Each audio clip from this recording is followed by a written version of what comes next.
Welcome to this explainer. Today we are diving straight into a high-stakes business survival guide, how organizations actually choose between two vastly different process improvement techniques. We're going to look closely at why some companies decide to slowly, gently evolve their daily operations, while others just decide to completely blow them up and start entirely from scratch. The competitive race is never truly over, which means organizations and the people working inside them are constantly forced to adapt. Today, we're examining the two heavyweights of organizational change, Kaizen and business process reengineering, or BPR for short. Understanding exactly when to deploy a scalpel and when to swing a sledgehammer is very often the difference between absolute market dominance and total bankruptcy. Here is our roadmap for today. We'll start with the quest for perfection, define the steady evolution of Kaizen, and contrast that with the radical revolution of BPR. After that, we'll look at some real-world success stories before giving you the ultimate playbook on when to choose which strategy. All right, let's kick things off with Section 1, the quest for perfection, the evolution versus revolution showdown. Every organization absolutely has to deploy structured improvement strategies because, let's face it, random ad hoc fixes just don't work when you're trying to keep up with constantly shifting customer demands. Moving right into Section 2, Kaizen, continuous incremental improvement. Let's start by unpacking this evolutionary approach. So, the Japanese word Kaizen essentially translates to change for the better. Rather than waiting for a process to just completely break down, Kaizen focuses on making subtle, daily tweaks to make work faster, easier, and a lot less wasteful. And the real magic here? It involves absolutely everyone. From the CEO sitting in the boardroom all the way down to the assembly line and janitorial staff. Literally everyone is empowered to spot issues and suggest immediate, on-the-spot improvements to their own workflows. This whole philosophy relies on a pretty brilliant scientific method, the PDCA, or Plan, Do, Check, Act cycle. It's basically an endless loop. Teams plan a small change, they do it by testing out a small-scale solution, they check to see if it actually worked, and then they act to make it the new standard procedure. The crucial takeaway here is that once a new standard is set, the cycle just repeats. Nothing is ever static, and everything can always be improved.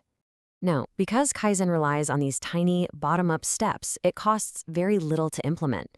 But more importantly, it builds a much kinder attitude toward change. Because let's be honest, massive corporate shifts usually trigger intense panic and pushback. By empowering employees to fix their own daily frustrations, Kaizen entirely bypasses that resistance, building a culture of deep respect and continuous problem-solving. But here is the million-dollar question. What happens when tweaking a process just isn't enough anymore? What if you're trying to refine a workflow that is fundamentally, entirely broken? Well, at that point, a subtle evolution just won't save you. You don't need a scalpel anymore. Which brings us to Section 3, BPR, Radical Business Reinvention. This is where you bring in the sledgehammer. Business process reengineering, or BPR, was famously defined by experts Michael Hammer and James Champy as a fundamental rethinking and radical redesign. We're talking a total clean slate approach here. You don't ask how to make a process 5% faster, you ask why you're even doing it in the first place. The ultimate goal is the complete obliteration of non-value-adding work, rather than just throwing shiny new software at an old, messy problem. To actually pull off a massive transformation like this, organizations rely on the 3 R's: rethink, redesign, and retool. This means literally tearing down those old, narrow departmental silos. Instead of one department just blindly passing a localized task to another, BPR builds cross-functional teams that take end-to-end responsibility for a full outcome. It's a total reinvention of work, entirely designed to maximize customer value.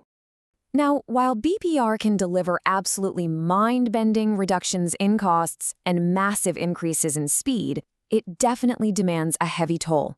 It is a massive, top-down initiative requiring huge financial investment, often acting as the prerequisite to roll out complex, multi-million-dollar IT systems.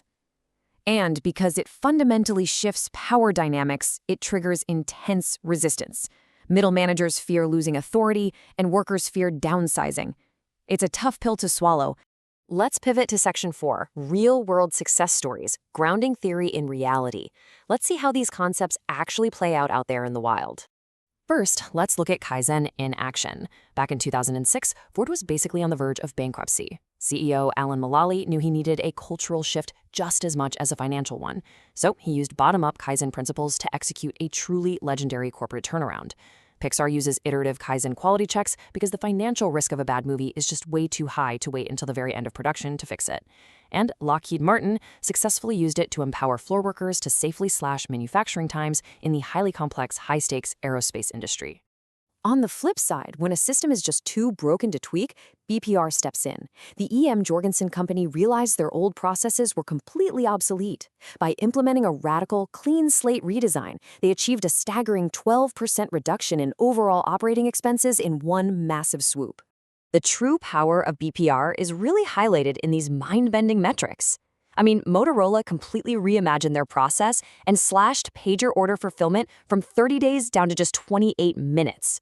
Progressive Insurance absolutely obliterated their old workflow, dropping claim settlement from 31 days to a mere 4 hours.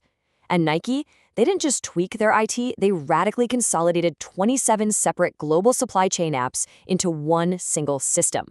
That, right there, is the sledgehammer at work. Which brings us to our final part, Section 5, choosing the right strategy, the showdown. So, under what specific circumstances should you actually deploy each of these tools? Well, if your current systems are fundamentally functioning but just need some ongoing refinement, go with Kaizen. It's absolutely perfect for low budgets and for building a low-risk, empowered, bottom-up culture. Conversely, if it is blatantly obvious that your current approach will never satisfy modern customer demands, you have to choose BPR. You deploy BPR when processes are failing, when you have heavy capital to invest in major technological shifts, and most importantly, when you have the strong top-down leadership required to force high-risk change through intense organizational resistance. As we wrap up this explainer, I really want to leave you with this. Take a hard look at your own workflows tomorrow. Are you wasting precious time trying to gently refine a fundamentally broken process? Or on the flip side, are you taking a sledgehammer to a system that really just needs a dedicated team with a scalpel? The true key to organizational survival is knowing exactly which tool to pick up. Thanks so much for joining me, and keep questioning how you work.